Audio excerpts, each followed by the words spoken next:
Les doy una tercera regla para el mismo conjunto.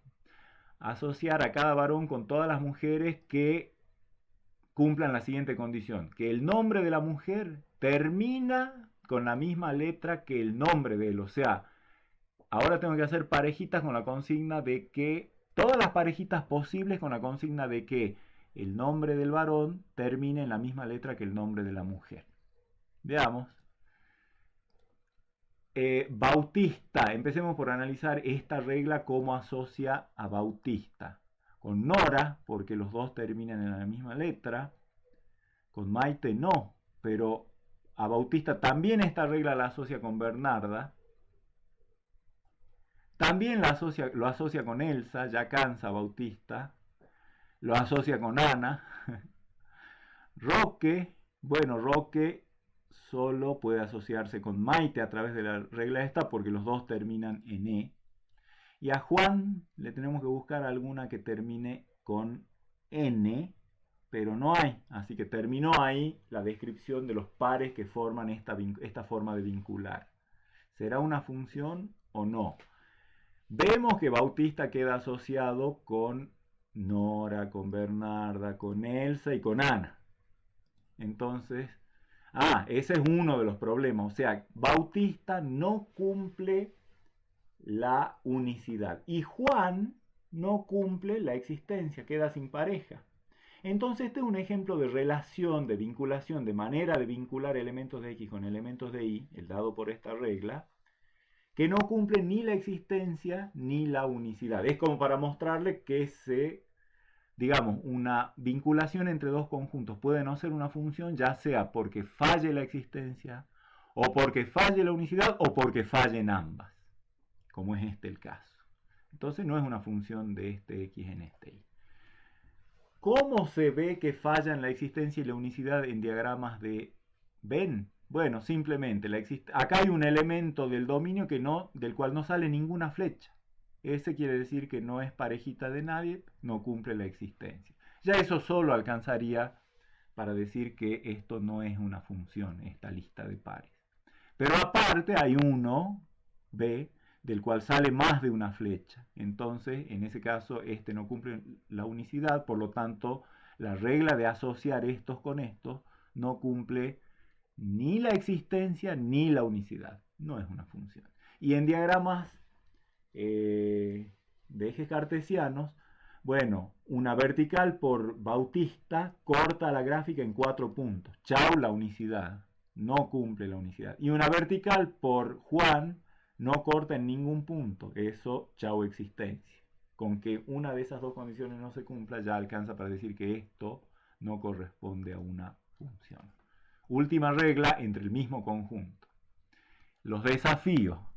Pongan en pausa el video y piensen en alguna regla coloquial que permita asociar de manera que sea función a cada elemento de X con un único elemento de Y. Bien, ya han puesto la pausa, han pensado.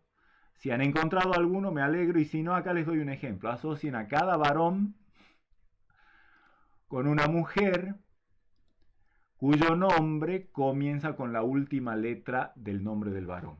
O sea, a Bautista hay que asociarlo con alguna mujer que empiece con A. A Roque con una mujer que empiece con E, con las que empiece con E, y a Juan con las que empiecen con N. Vamos de a uno. A Bautista no me queda otra que Ana, que es la única que comienza con A. A Roque, que termina con E, no me queda otra que Elsa, porque esa es la consigna, ¿no? A cada varón asociarlo con todas las mujeres cuyo nombre empieza con la última letra del nombre del varón. Y a Juan, Ana no, Elsa no, Bernarda, Maite, Nora. Bueno, Juan con Nora y no hay más. Fíjense que ahí cada elemento del dominio ha quedado relacionado con un único elemento. A cada elemento del dominio le corresponde sin ambigüedades un único elemento del codominio. Cumple la existencia y sí, porque miren, cada elemento del dominio aparece en algún par ordenado como primera componente. Cumple la unicidad, sí, porque como par ordenado cada elemento del dominio aparece una única vez, aparece en un único par como primera componente. Entonces eso es sinónimo de que se cumplen la existencia y la unicidad, por lo tanto este f es una función a través de la cual Bautista queda asociado a Ana, sin ambigüedades, Roque a Elsa y Juan a Nora. Se cumplen la existencia y la unicidad y por lo tanto es una función de x en y. En diagramas de Venn, fíjense que cuando hago Bautista con Ana, Roque con Elsa, Juan con Nora, de cada elemento del dominio sale exactamente una flechita. No hay ninguno que se quede sin flechitas y no hay ninguno que tenga más de una flechita. Existencia y unicidad. Y en forma de gráfica de ejes cartesianos, la existencia y la unicidad se reconoce, acuérdense, trazando paralelas, verticales, o sea, paralelas al eje Y, por los elementos del dominio, que son tres, B, R y J, Bautista, Roque y Juan. Verticales. Cada vertical tiene que cortar exactamente en un punto a la gráfica de la función. Acá tengo el caso, acá tengo el caso y acá tengo el caso. Ninguna vertical corta la gráfica de la función en más de un punto y ninguna vertical deja de cortar a la gráfica de la función. Cada vertical, por los elementos del dominio, contiene un único punto. Y esa es la condición gráfica para verificar que algo es una función. Muchas veces cuando se dibuja, cuando se representa una función en ejes cartesianos, sobre todo al principio ustedes tienen la duda de, bueno, ya dibujé unos cuantos pares ordenados y ahora corresponde unir con un trazo continuo los puntos dibujados. Esa es una duda que se presenta vuelta a vuelta. No sé si les habrá pasado allá en el secundario cuando veían estos temas, pero yo les digo, para responder esa pregunta de si unimos o no los puntos que hemos hecho después de hacer una tabla, dibujamos unos cuantos puntos, unimos con un trazo o no, prestamos especial atención al dominio de la función. Si el dominio de la función es un conjunto, por ejemplo, fíjense esta función, de los naturales a los racionales, que a cada x le asocia su triple más 1, o sea, el consecutivo de su triple. El dominio es un conjunto, es el conjunto de los números naturales, entonces yo sobre el eje x tengo que representar números naturales, por lo tanto, no hay nada entre el 1 y el 2, desde el punto de vista del dominio. Al 1 le sigue el 2 y no hay nada al medio. Entonces, si yo hice una tablita con que al 1 va al 4, el 2 va al 7 y el 3 al 10, que serían la tablita natural que podría hacer con esta fórmula, y después se me ocurre unir esto con una recta, porque, oh casualidad, están alineados los tres puntos en una recta. Si yo digo la gráfica de la función es toda esa recta, estaría cometiendo el error de que, por ejemplo, hay un punto, este que está acá al medio, que corresponde al 1,5, 5,5, pero para eso yo necesitaría que el 1,5 sea un elemento del dominio y no lo es. O sea, como regla general, si el dominio es un conjunto que va de asaltos, que llamamos discretos, los conjuntos de asaltos se llaman discretos, ¿no? En este caso, bueno, los números naturales van de asaltitos de uno en uno, así que es un conjunto de los que llamamos discreto. Si el conjunto es discreto, más vale que no se me ocurra unir con un trazo continuo para decir, la gráfica de la función contiene a todo el segmento ese. No, mentira, porque al 1 le sigue el 2, no puede haber ningún punto correspondiente a un par ordenado cuya primera componente no sea un número natural. ¿Sí? Mientras que si a la misma expresión o fórmula la vemos con dominio de los reales y codominio de los reales, ahí sí, o sea, a x igual a x lo asocia con 3x más 1, ahí sí corresponde decir que la gráfica de la función es una cosa continua, se une, estos tres puntos van a caer, digamos, por acá, ahí sí corresponde unir porque yo tengo que marcar todos los pares ordenados cuya primera componente está en el dominio, cuya segunda componente en el codominio y vinculados a través de esta expresión. Entonces, como para cada x del dominio ocupa un puntito en la recta que representa el dominio, por supuesto que voy a tener que trazar verticales desde cada punto del dominio, que es todo el eje. Por lo tanto, ahí sí va a ser un trazo continuo, ¿sí? O sea, como regla general, fíjense si este dominio sobre todo es un conjunto continuo como los reales o discreto como los naturales o los enteros.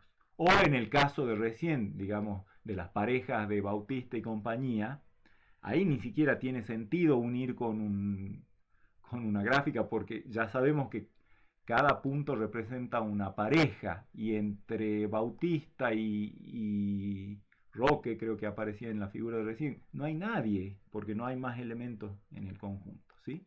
Pero sí, cuando son conjuntos en general, la regla más o menos general es que cuando este conjunto es el de los reales, o sea, es un continuo, entonces sí hago la unión. Ahora, ¿por qué nos interesa estudiar funciones? Porque ya hemos dicho, en los distintos problemas que aparecen en las distintas ciencias, eh, una función es justamente entender la manera, entender la función, la vinculación que hay entre dos variables es justamente darse cuenta de cuál es la función que relaciona a una variable con la otra, a los valores de una con los valores de otra. Y esa interrelación entre las variables, cuando uno logra una fórmula o por lo menos un dibujo que representa la manera en la que están vinculadas esas variables, por supuesto que le permite deducir muchas cosas de ese problema. O sea, en general las funciones, sea que estén dadas a través de una fórmula, de un gráfico o de una lista, de una tabla, una lista de pares ordenados, siempre son modelos matemáticos que ayudan a entender el problema que se quiso resolver, a interpretarlo y a representar, por supuesto, su solución. Por ejemplo, resulta ser que la manera en la que se relacionan el, el tiempo de caída de la bala de cañón desde la torre con la altura de la torre, o sea, habíamos dicho que la altura de la torre iba a ser, o la altura desde la que se deja caer el objeto, iba a ser nuestra variable independiente. Y la variable dependiente es el tiempo que tardaba en volver, en llegar hasta la tierra, hasta la base de la torre. ¿Sí? Fíjense que esta gráfica, yo he representado acá una gráfica, a pesar de que no he puesto valores en los ejes, pero cualitativamente más o menos representa la dependencia que hay entre la altura desde la que se suelta el objeto y el tiempo que tarda en llegar a la base de la torre.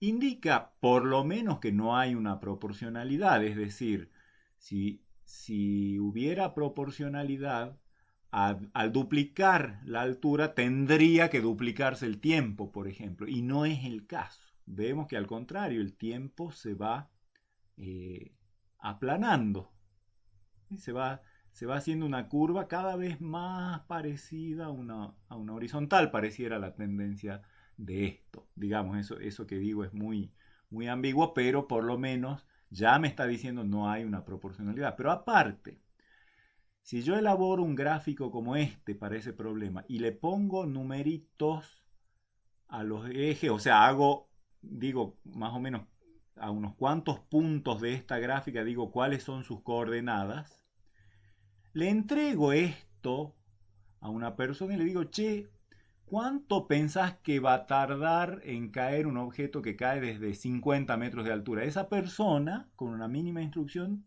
va a saber leer esa información de acá. O sea, esto es un modelo que representa ese problema del tiempo que tarda en caer la bala de cañón, dependiendo de la altura. ¿Sí? Entonces, digamos, obtener por lo menos una gráfica o en el mejor de los casos la fórmula que vincula a las dos variables es una buena cosa porque contiene mucha información sobre el problema, nos permite entenderlo, nos permite encontrar soluciones para distintas instancias del problema. Fíjense, este ejemplo que les voy a poner ahora tiene mucho que ver con la profesión que ustedes han elegido y que están estudiando. Representa en distintos años, año 2000, 2001 hasta el 2018, la cantidad de potencia generada en el mundo, a nivel mundial, en energía solar.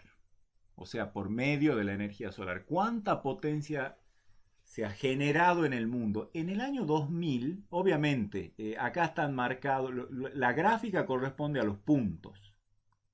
Es discreto porque hemos hecho mediciones, o sea, he conseguido una información sobre año a año, ¿sí? Nada más que he marcado estas rectas horizontales para que tengamos una idea de los distintos niveles de producción. Entonces yo podría, viendo este gráfico, veo que en el año 2000 se producía 1.1 gigavatios. Y esa tendencia se mantuvo más o menos hasta el año 2005, 2007, 2008. Pero si hubiera seguido esa tendencia, así de crecer de a poquito, en el año 2018 hubiera sido mucho menor. Esta gráfica muestra muy visualmente que la cantidad de energía que se produce a nivel mundial, la cantidad de potencia que se produce en base a energía solar a nivel mundial dista mucho de ser proporcional al año. O sea, no es que si en el 2000 teníamos, qué sé yo, 1.1 y en el 2006 tendríamos, creo que son 4, quiere decir que en 6 años creció 3 más o menos, en 18 años tendría que haber crecido 3 por 3, 9, o sea, tendríamos que ir en 10 gigavatios, pero no, resulta que andamos en el 2018 en más de 500. Esta figura dice mucho. Dice que el crecimiento ha sido más abrupto, sobre todo en los últimos años. Quiere decir que por acá, por entre el 2006 y 2010, hubo alguna circunstancia que permitió que se pase a producir un nivel mucho mayor de potencia. Por ejemplo, puede haber sido el hecho de que se consiguió optimizar y abaratar sobre todo costos de paneles solares. Entonces, por allí las empresas, la gente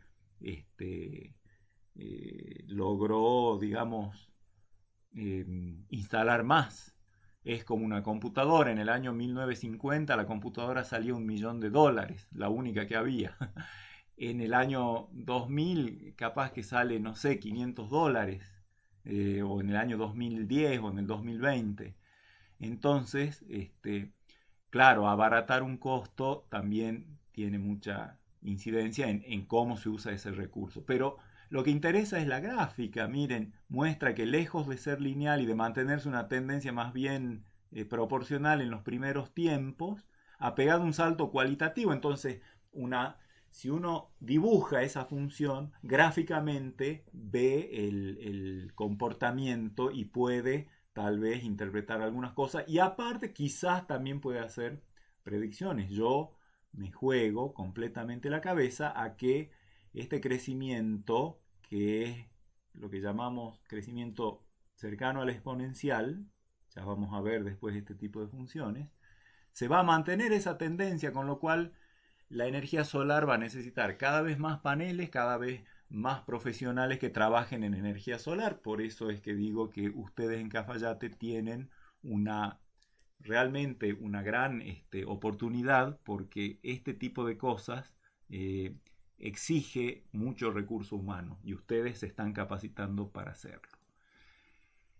Nosotros, como decíamos, nos vamos a interesar en este curso principalmente en funciones numéricas. Las otras las dejamos para ver algunos ejemplitos, pero Son las funciones entonces que van de un dominio X a un codominio Y, que a cada X le asignan un f de X, donde X es un subconjunto de R, Y es un subconjunto de R, y la expresión esta, la fórmula para f de X, es una expresión algebraica en una variable, en la variable X. ¿Sí? O sea, en definitiva, la clave en la resolución del problema es en encontrar una buena expresión algebraica para decirnos cada X, cada valor de la variable independiente se relaciona con tal valor concreto de la variable dependiente. Esa es una función. O sea que las cosas que definen una función son tres: el dominio, el codominio y la expresión algebraica que establece el mecanismo para relacionar cada X con un Y del codominio. A veces vamos a hablar solamente de la función f de X y no vamos a decir cuáles son su dominio y su codominio. Entonces vamos a apelar a la siguiente convención. Si el X no está explícitamente definido, ya vemos un par de ejemplitos de esto, vamos a sobreentender que el X al que nos referimos es el mayor subconjunto de los reales que puede servir como dominio para la expresión algebraica f de X. Recuerden que era el dominio de una expresión algebraica, era el conjunto de sustituciones posibles para X, de modo que esta expresión algebraica f de X efectivamente representa un número real. Entonces, ese era el dominio, el conjunto de todos los valores para los cuales esta expresión genera un número. Entonces, acá estamos diciendo, cuando no aclaremos el dominio de una función y demos directamente la expresión algebraica, bueno, se va a sobreentender que el dominio es el máximo subconjunto de R para el cual la f de X define un número. O sea, el dominio de la expresión algebraica f de X. Y si el codominio no está explícitamente definido, lo vamos a asumir como que es el conjunto de los números reales. Veamos un par de ejemplos. Si yo digo la función f que va desde el conjunto de los números naturales salvo el 2 hacia o a los racionales, tal que a cada X le asocia el inverso del producto X menos 2 por X más 1, todo eso, todo ese palabrerío que yo dije, miren, se abrevia tan lindo así, es tan buena la notación para funciones de esta forma, ¿no? Bueno, pero ahí estoy hablando de una función, estoy diciendo quién quiero que sea su dominio, estoy diciendo quién quiero que sea su codominio y estoy dando una regla para obtener la imagen de X, o sea, quién se asocia a X. No cabe duda de que el dominio es este que está acá, los naturales menos el 2. ¿Por qué excluir al 2, no? Y bueno, porque si yo no excluyo al 2, me quieren decir qué número calcularía ya, qué número le correspondería al 2, aparecería una división por 0 que ya sabemos que no se puede, pero está bien excluido el 2. Y su codominio está escrito acá, son los racionales. Muy bien, ese es un caso en el que X e Y están explícitamente definidos. Veamos un caso que no. Doy como ejemplo f de X igual a 1 sobre X menos 2 sobre X más 1 y no aclaro cuál es el dominio y el codominio. Uno dice, pero caramba, esto no es lo mismo que esto. La f, la manera de calcular la imagen de X vía f, sí es la misma.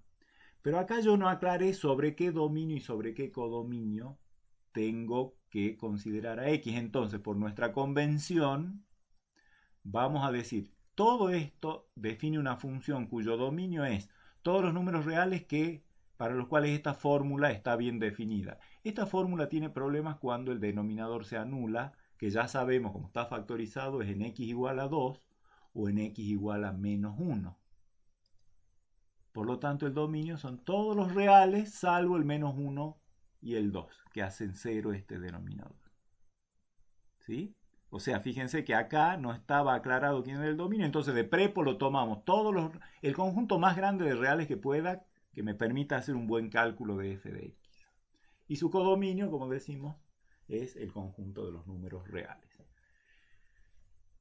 Bien, hasta acá, esto que hemos visto en esta clase es solo como una especie de introducción. Ojalá que no se hayan aburrido tanto, que hayan llegado hasta este momento del video.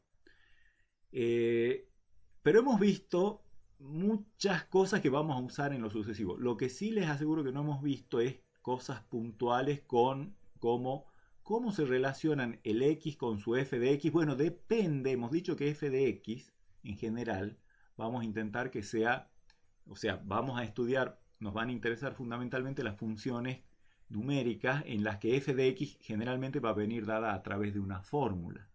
Esa fórmula puede ser, por ejemplo, 5x menos 4, o puede ser x a la quinta más 2, o puede ser 5 elevado a la x, o puede ser, qué sé yo, de un montón de maneras. Esa expresión algebraica, entonces, determina de alguna manera cómo es la asociación de valores entre los valores de la variable independiente en el dominio con los valores de la variable dependiente en el codominio. Nuestra intención es que uno de ustedes, después de que haya hecho más o menos la ejercitación suficiente, logre reconocer, dada la expresión algebraica para f de x, logre imaginarse casi automáticamente más o menos una aproximación de la representación del dibujo que representa en ejes cartesianos a esa f de x. Y viceversa, viendo un dibujo, ¿qué tipo de expresión algebraica es la que describe esa función?